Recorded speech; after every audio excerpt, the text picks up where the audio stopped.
आपण पाहत आहात महाराष्ट्र वृत्तदर्शन न्यूज, रोखठोक आणि निर्भीड.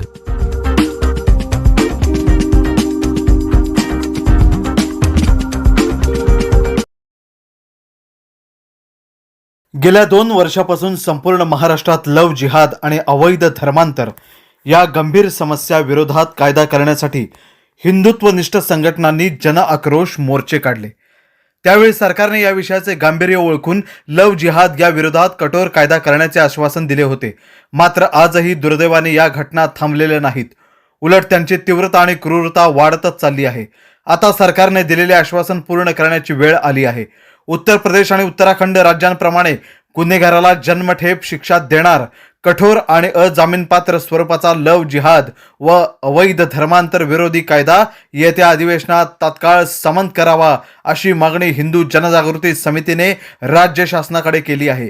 मिरजेत हिंदू जनजागरण समिती आणि हिंदुत्ववादी संघटनांच्या कार्यकर्त्यांनी प्रांत अधिकारी यांना मागण्याचे निवेदन दिले. यावेळी ओंकार शुक्ल, दिगंबर कोरे, विनायक सूर्यवंशी, पत्रकार राजेंद्र कांबळे, जयगोंड कोरे, सूर्यकांत शिंगणे, सौ लतिका शिंगणे, सौ सारिका कोरे, सौ रुपाली देसाई यांच्यासहित हिंदुत्ववादी संघटनांचे पदाधिकारी आणि पुरुष महिला मोठ्या संख्येने उपस्थित होत्या.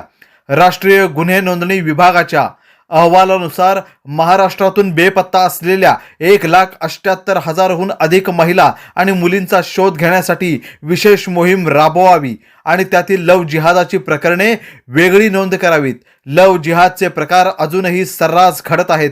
याची गंभीरता पाहता प्रत्येक जिल्ह्यात पोलीस उपअधीक्षक, DYSP दर्जाच्या अधिकाऱ्यांच्या नेतृत्वाखाली लव जिहाद विरोधी विशेष पथक स्थापन करून लव जिहादच्या या प्रकरणांचा निकाल 6 महिन्याच्या आत लागावा. यासाठी जलदगती न्यायालये स्थापन करावीत. याविषयी विदेशातून येणारा निधी, जिहादी नेटवर्क आणि तस्करीचा सखोल तपास करून मदत करणाऱ्यांवर कठोर कारवाई करावी. तसेच धर्मांतर किंवा अधर्मांतर विवाह करण्यापूर्वी किमान 60 दिवस आधी जिल्हाधिकाऱ्यांकडे अर्ज करणे आणि पोलीस चौकशी होणे बंधनकारक करावे. या मागण्याही समितीने दिलेल्या निवेदनात केल्या आहेत. महाराष्ट्र राज्यही उत्तर प्रदेश, उत्तराखंड, मध्य प्रदेश, गुजरात आणि हिमाचल प्रदेश या राज्यांच्या धर्तीवर लव जिहाद विरोधी कायदे लागू करेल. महाराष्ट्र हे छत्रपती शिवाजी महाराजांचे राज्य आहे, जिथे परस्त्रीला माते समान मानले जाते. या अधिवेशनामध्ये ऐतिहासिक निर्णय घेऊन महाराष्ट्राला लव जिहाद मुक्त आणि धर्मांतर मुक्त करावे हीच आमची अपेक्षा आहे, असे या निवेदनात नमूद करण्यात आलं आहे. मिरज येथे प्रांत ऑफिसला आम्ही सर्व हिंदू जनजागृती समितीमार्फत सर्व हिंदुत्ववादी कार्यकर्ते संघटना एकत्र आलेला आहे. आम्ही एकत्र याचं कारण म्हणजे लव जिहाद विरोधी कायदा लवकरात लवकर पास व्हावा ही आमची विनंती आहे शासनाकडे. आज आपण रोज एक बघतो की हिंदू मुलींना काल परवाची घडलेली घटना की रस्त्यावर जाताना आई आणि बहिणीच्या डोळ्यात मिरची पूड टाकून मुलगीचे अपहरण करण्यात आले आणि लक्षात आलं की एक जिहादी वृत्तीचा मनुष्य ते जिहाद करण्यासाठी आपल्या हिंदू धर्माच्या मुलगीला पळवून नेलं आणि आज त्याची दखल सुद्धा घेतली झाली नाही. काही दिवसांनी असं होतं की तीच मुलगी सुटकेसमध्ये, फ्रीजमध्ये तिला मारून टाकलं जातं. नंतर ते कुटुंब अक्षरशः उघड्यावर पडतं आणि असं किती दिवस चालणार. आणि आज हिंदू राष्ट्र म्हणतो, हिंदुत्ववादी सरकार म्हणतो, तर काय करायचं आहे? जर आपलं हिंदुत्ववादी सरकार असेल तर कायदे पास होत नाहीत आणि हिंदूचं संरक्षणच होत नसेल तर काय करायचं हिंदुत्ववादी सरकारहून? तर मी विनंती करतो शासनाला की लवकरात लवकर हिंदू जनजागृती समितीमार्फत मी विनंती करतो की कायदा लवकरात लवकर पास व्हावा आणि हिंदूंचं संरक्षण व्हावं ही विनंती शासनाला. आज हिंदू जनजागृती समिती मिरज यांच्या वतीनं संपूर्ण मिरज भागातील हिंदुत्ववादी कार्यकर्ते, पदाधिकारी या ठिकाणी आपल्या प्रांत ऑफिसमध्ये आलेत.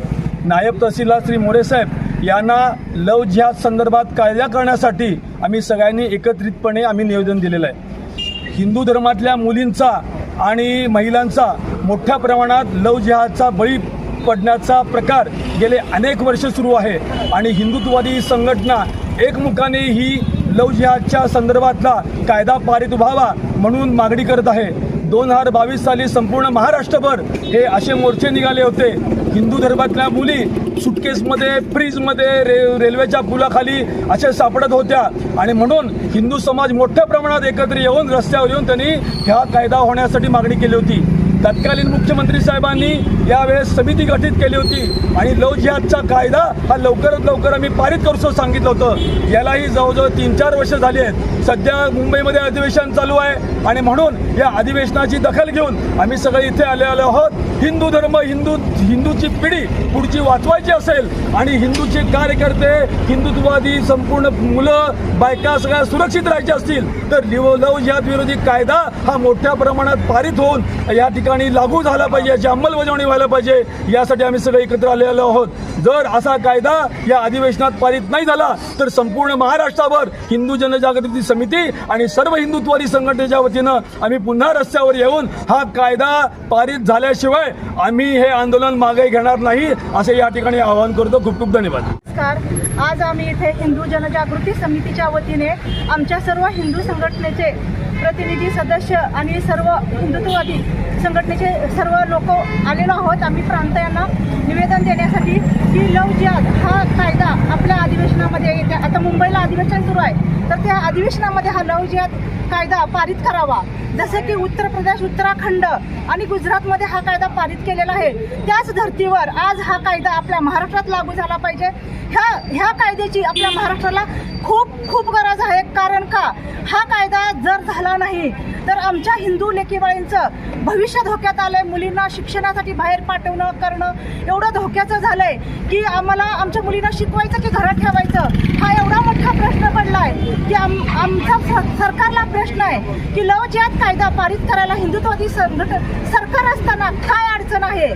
जर सरकार हे लव जिहाद कायदा पारित वेळेत नाही केला तर आमच्या हिंदू जनजागृती आणि अशाच आमच्या जेवढ्या हिंदू संघटना आहेत अशा सर्व संघटना आम्ही एकजुटीनं रस्त्यावर उतरणार आहोत आणि ह्या विरोधात आम्ही मोठं आंदोलन करणार आहोत. आणि जोपर्यंत हा कायदा पारित होत नाही तोपर्यंत आम्ही अजिबात थांबणार नाही.